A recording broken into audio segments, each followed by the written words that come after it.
By February 2015, I was doing my final year in engineering. I was preparing for my placement interviews and I was preparing for my GATE exam to do my master's in engineering. 2 years later, I was working as a marketing analyst in an IT firm. Something happened between March 2015 and May 2015 that changed the course of my life. I lost a bet. This is my story of how I became a digital marketer, and if this video reaches over 1,000 views, I'm gonna make part 2 wherein I explain my career transition and my career progress over the last 6 years. So be kind, share, and subscribe. Just to give you a little bit of context about this video, I'm not going to walk you through the entire journey. Instead, point out some of the incidents which happened in my life that contributed towards my skills, and those skills in turn help me become a digital marketer. Let me take you a little back in time. In 2011, I just graduated out of high school and I wanted to do something different with my career. I wanted to choose a really unique career path, and that's how I ended up with engineering. So I enrolled into a group called Electrical and Electronics Engineering because of 2 reasons. Number 1, I hated coding, and number 2, that was the only option available. But lucky for me, my department was the only one which had IT papers till 7th semester. But by the end of the first semester, a miracle happened. We happened to attend a workshop about coding. Maybe it was the teacher, or maybe for the first time in my life, I was actively listening in a class. By the end of the workshop, I could write simple programs, which happened to be the first skill I gained, basics of coding. See, I had a wild interest in badminton right from my school days. So when I got into college, I had 2 things in my mind to elevate this interest. Number 1, I got access to the internet. Not what you think, more on it later.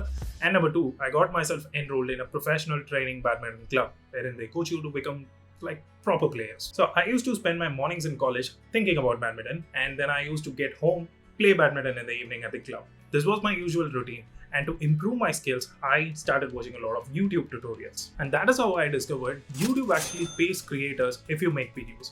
Now, naturally, I wanted to experience this, so I created my first video on YouTube with some pictures combined using the YouTube editor, and it actually got around 1,000 plus views in the first 1 month or so. That excited me to create more videos and got my second skill, which is video creation. So if you are really interested in a sport, you would also be interested in things that happens around the sport, right? Like, for me, it was badminton, which means I was naturally interested in reading more about badminton gear, shoes, bags, pretty much everything. But unfortunately, at that point of time, there weren't a lot of reviewers available to talk about all these things, but there were blogs. And one blog in particular named Paul Stewart Badminton Academy. I don't know if that academy exists today, but if there is, I will try to attach a screenshot. Paul used to review a lot of badminton rackets, and he used to write blogs about his experience. I started reading them, and naturally I was interested to try something on my own. I borrowed rackets from my friends at the club, and I started writing blogs, just reviewing them, how it feels and all those stuff. So I wrote a few blogs, and a few months later, when I went back and checked into it, one of those blogs have grossed over 10,000 views. That was a eureka moment for me, which led me to writing more and more. My third skill, of course,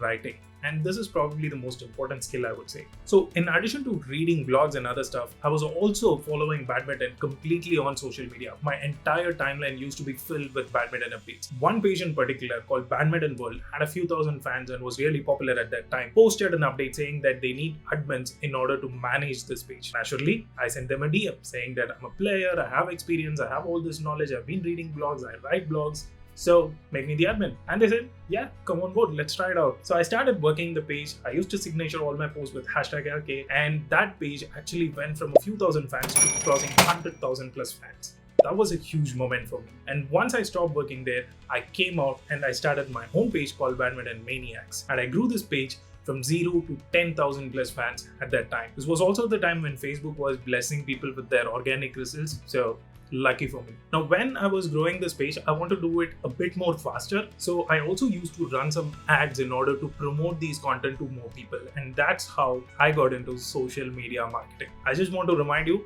while doing all these things, I was still doing my engineering, and this all used to happen in the weekends and during my evenings. I know what you think. So how studious you were, like you were not focused on engineering, you are wrong. I was also a really studious student. Me and my friend created around 6 papers and 4 projects during the 4th year of engineering. We also went ahead to multiple colleges for different symposiums and culturals wherein we presented these papers and projects. This is also the legal way to bump classes if you really want to. During all these events, we used to receive one common feedback. Your explanation was very clear. The way you explained it was very clear. You have good talking abilities. Once we understood this, we realized this is our strength and we need to work more.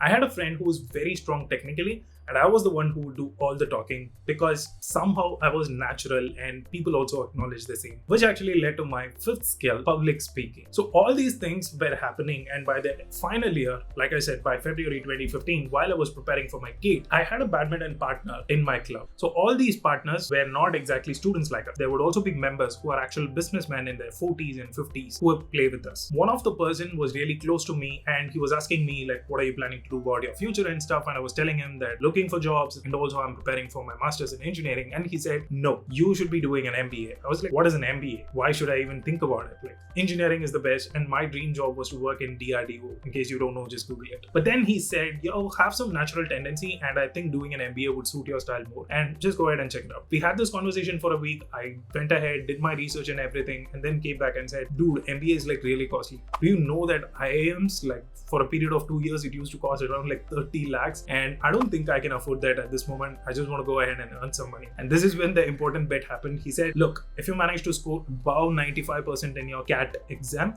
then I would actually sponsor your entire tuition fee. Wow, okay, this is a bet naturally, but he was also trying to help me out there as well. But before committing to this bet, I decided to go ahead and take a mock exam and try to understand if I can actually clear this out. When I took a mock exam, I scored 69 out of 100, and I thought, wow, this seems like achievable. If I have some training, then I can go ahead and do this. But was already preparing for GATE for the last 6 months. By that time, I also had a job offer, and I was about to join the company as well. And only a foolish person would throw all this away and go back to start everything from scratch with CAT and MBA and other stuff, right? That's what I did. I went ahead and I told him, I'm gonna clear crack, and you're gonna sponsor my fee, and I'm gonna start training. And I went ahead and enrolled myself in a training institute. So by April 2015, I've closed everything. I also found a job in a placement training institute wherein they help students to get placed, which naturally means they were training people on aptitude, math, quiz, and all the other stuff, which are also required to clear your CAT. So it was a win-win situation. I basically go ahead, learn, teach students, and thereby I'm also preparing for my CAT exam. Fun, right? I didn't stop there. So by this time, there was a state level entrance exam which was happening, which is called TANSET, and I went ahead and tried it. So by around May to June 2015, when the results came out, I had a huge surprise. I actually managed to score a state level rank in that exam. There were around 20,000 people who attended, and I actually scored in my 20s or something below 20. That was huge. I've never scored all those ranks, and it was huge for me. So when I got this, I had a decision in my place. So when the results came out, I wanted to make a decision whether to pursue CAT, go into an IIM, or whether to take TANSET, which would cost almost 1/5 of the fee, but is not as promising as the IIM, but decent enough. Once again,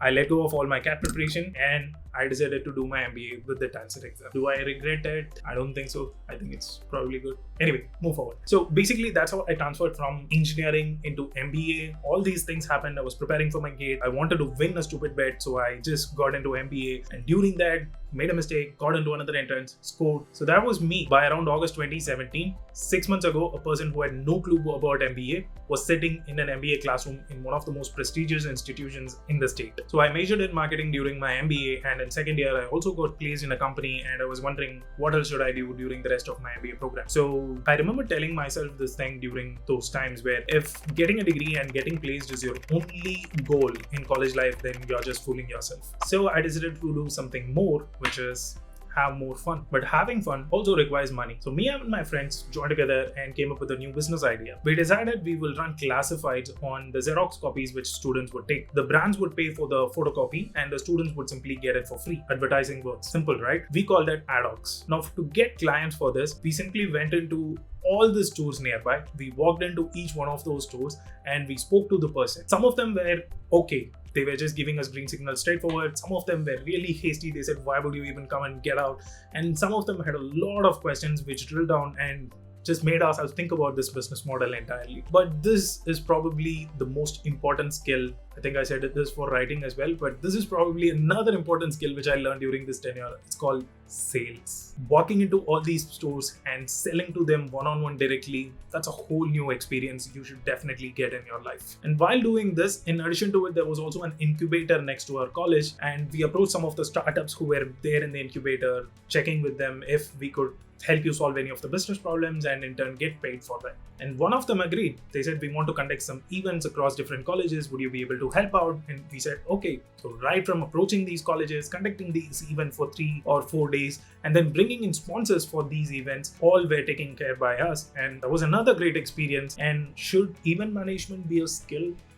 Let's just keep it, to round off, let's make it 7. So event management was my skill number 7, which I gained during this period. But wait, time for the second twist now. You might think that the company I got placed in September is the one I started working as well, right? No. So right before the day I was about to join the company said, we want to hold your offer and we want to take our time reviewing your profile and get back to you. That's basically the company saying that we don't have a job for you right now. I was top of my class. I had 83%. I had all these skills and experience as a student, which would naturally stand out. And still, I had no job. It's funny how life turns at you in different ways, man. So once again, I went 3 months searching for jobs, and finally I got into a company. And during the interview process, they didn't question anything about my college degree, what I learned, etc. The entire interview process was about my story. What did I do during these 6 years of engineering plus MBA?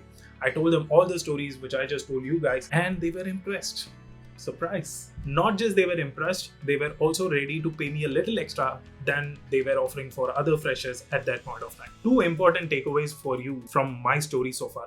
Number 1, if you want to do something, feel like you want to do something, just go ahead and do it. Like when I wanted to start with videos, I didn't think much. 10 years later, I would be sitting with a YouTube channel and all the other stuff. And when we had a business idea, we didn't just wait. We went ahead and started executing it. Make mistakes. If it doesn't turn out right, it's totally fine, but just go ahead and execute it. There is a good line from Steve Jobs which says, you can connect the dots only backwards. You do a lot of things at one period, but you don't know why you're doing all these stuff. And then 6 years later, when you're sitting in an interview, a random company founder would be really impressed to know that you did all these things over the years. So you can connect the dots only backwards. The second important thing is degrees are only an entry ticket. Stories is what that wins the game. See, I wouldn't discard my degree completely. And if you're someone who wishes to pursue a degree, please go ahead and do it. That's completely fine. But just degrees alone will not help you stand out. And if you have a list of side hustles, then it's definitely gonna outweigh your degree just by a little. So make sure you work on a lot of things, create some interesting stories, and stand out in your interviews. Is there a third takeaway? No, I don't think there is a third takeaway. Just keep it to 2 is good enough, right? So if you're someone who's already into marketing or who's looking to start your career in marketing, then I strongly recommend you to watch this video. It has surprisingly helped over 9,000 people to start their career in digital marketing. I even received DMs from people saying that they watched this video and they got a lot of clarity. I hope that is not sarcasm. But go ahead and check out that video. And if you like this one, tell me the most interesting story you loved. I think it had a lot of episodes and a lot of skills. So which one was most attractive to you? And that's pretty much it. Subscribe and support. And remember, 1,000 views, we make part 2 of this video. Bye-bye.